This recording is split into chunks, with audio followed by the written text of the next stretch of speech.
Une classe moyenne qui place les services publics avant le football. Cela se passe au Brésil, pays qui va accueillir la Coupe du Monde en 2014 et où le football est plus que le sport national. 11 milliards d'euros pour organiser l'événement sportif.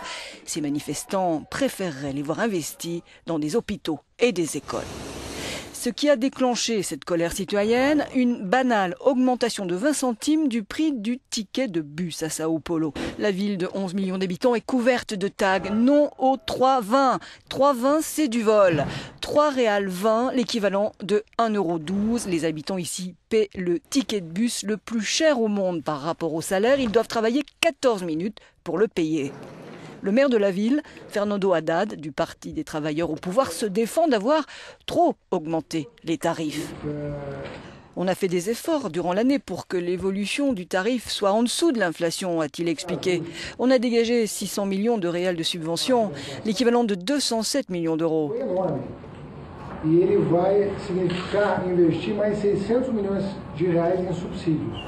Les protestations ont pour toile de fond une économie brésilienne en perte de vitesse.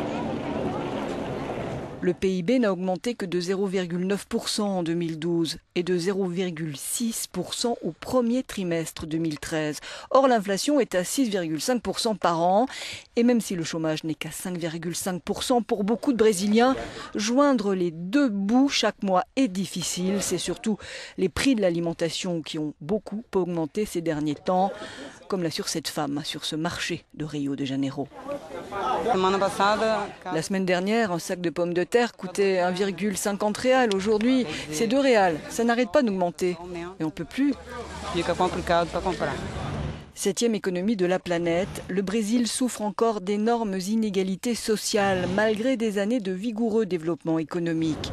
Le pays manque aussi d'infrastructures de qualité, alors que des milliards sont dépensés pour accueillir le mondial de foot l'an prochain et les Jeux olympiques en 2016.